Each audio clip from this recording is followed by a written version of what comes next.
Another quick review coming at you. Hit like, subscribe, make comments. They could be good comments. Maybe they're not good comments, but comments are still comments. They help the algorithms. So, did the video on clone knives and some of the Chinese knives, and for most part, I'm happy with most of them. The Medford Praetorian clone, Greg is right, Greg Medford.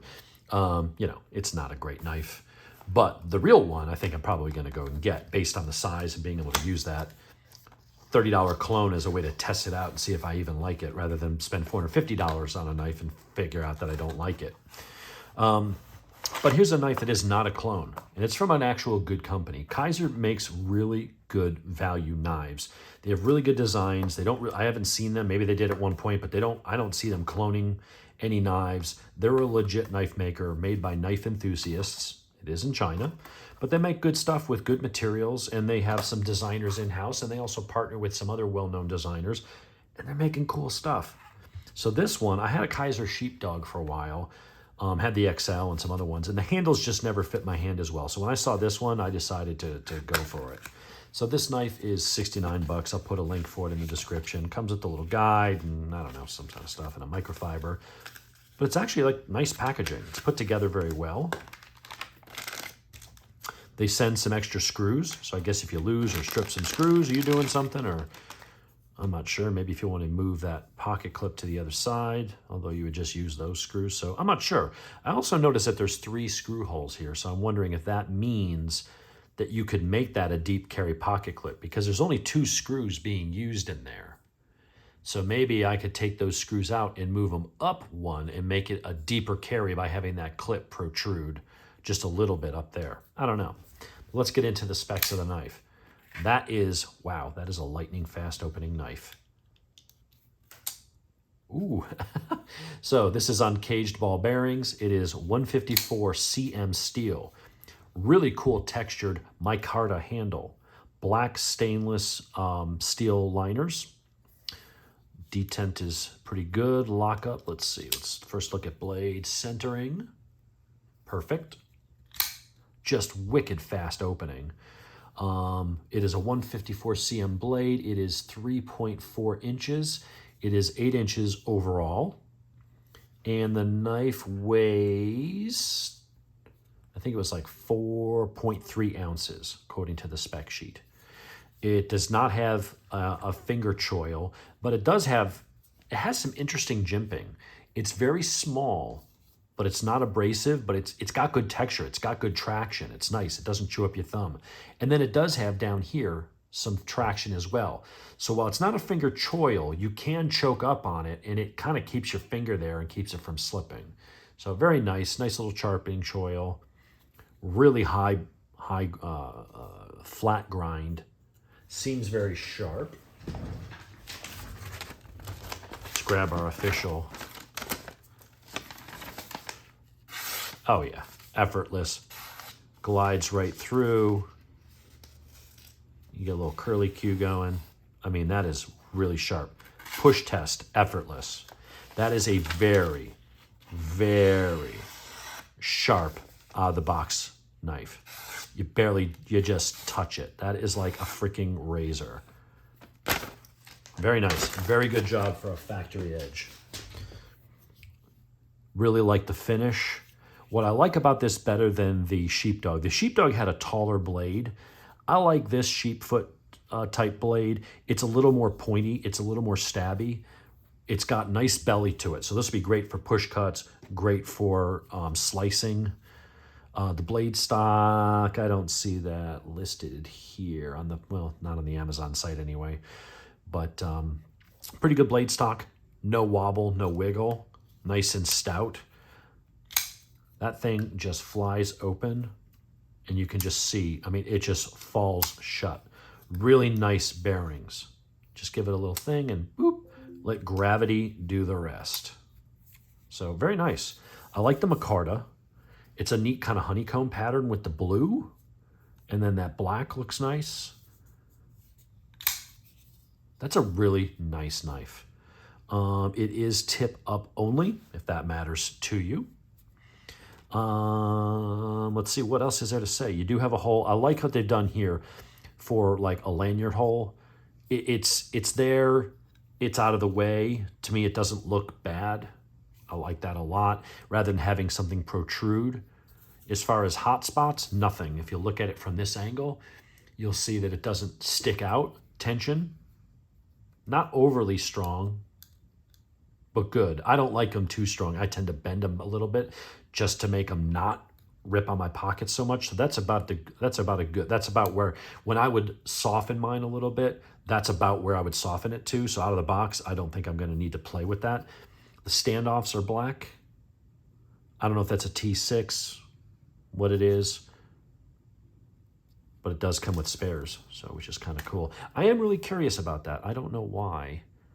I think that is meant to be moved. You can put it in the low position where it doesn't stick out, but if you wanted it and didn't mind it sticking out, you could move it on the other side to those two holes, and that would make it even deeper carry pocket clip. The way it is now, you're just gonna have that little tip sticking out, just the tip. But that's a pretty cool knife. I like this a lot. So let's package this all up, put this aside, do a quick size comparison with a couple other knives, the ones that I just happen to have on the table with me. One is, no, it's not a Sebenza, it's a clone. And you want to hear my stance on clones, go watch the other video that's processing right now. Should be up later today. But this is the Land Model 910 with, it's a Sandvik 12 C27, but it's basically a copy of Chris Reeves Sebenza. And then I've got the Medford style, another clone, and that is the damn it, I forgot the name of it already. What is it? And it's a Medford design. It's the Medford Infraction.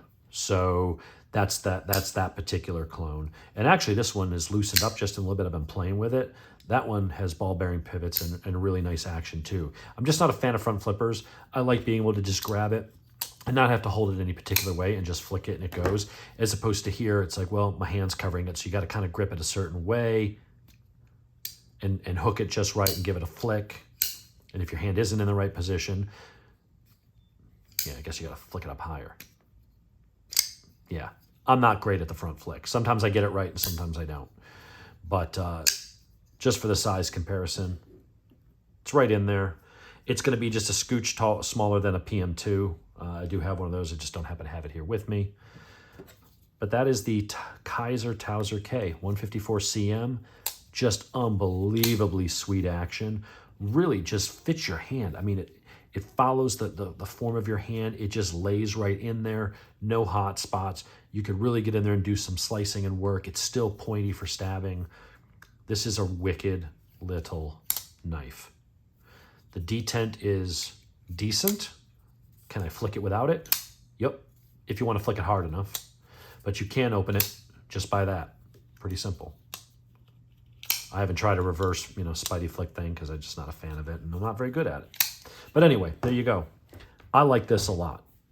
If you want a knife that is solid, you want a knife that isn't a copy of someone else's designs, if you're anti-clone, whatever, I get it. I look at clones as try before you buy. This is a $575 knife if I bought it from Medford. Or I pay $24 on Amazon and I play with the design and I know, yeah, it's not going to be as sweet and smooth action and all that kind of stuff as the Medford. And I'm fine with that. It lets me know, is this something I would even want or can I justify spending the money on that design? And in this case, I said, no. I'm not a fan of the front flipper. I thought this piece here was going to act as a flipper and it kind of does, but it's not really comfortable to use because you have to push on it really hard. And that's the lock, so that's the edge that the lock mates up against. So that edge is a little sharp and it's kind of at an angle. So it's really not that comfortable to use it that way because you have to do it so fast because you have such little time to get it moving. So I tend to just do that with my thumb and just kind of roll it out, which then says, well, why even have a front flipper? The one that I did see and play with, and based on this knife is really not that great, but I'm probably going to go and buy a legit Praetorian Scout. I thought it was going to be too big, and so I was like, for $29, let me try it out. Let me see what the clone's like, knowing that this isn't representative of the quality, the opening, the fit and finish that I'm going to see on the real deal. But it has told me that that's not too, it's big, but it's not too big for my pocket. I could carry a knife like that in some cases. So this served its purpose. I'll probably give that away to somebody. But that's how I look at clones. Clones is a way to try before you buy. I played with this one, the Sebenza. I like it. But honestly, you know, again, knowing that the Sebenza would just be a better version of this. But as far as the size and how it looks and how it feels, it's going to be pretty much identical. It's a copy. It's a clone. Not counterfeit, clone. There's a difference. So would I go and spend $500 on a Sebenza? No. I don't feel like it's going to be any better than my Barnes from the James Company, or, you know, a Benchmade for $180 or something like that. It's a nice enough design, but I'm glad I got the clone. I would use that and carry that, but I'm not going to, you know, I'm not going to spend $500 on one. I'm not going to spend $575 on that. I will spend $450 on the Medford Praetorian though. But here, this is their own design.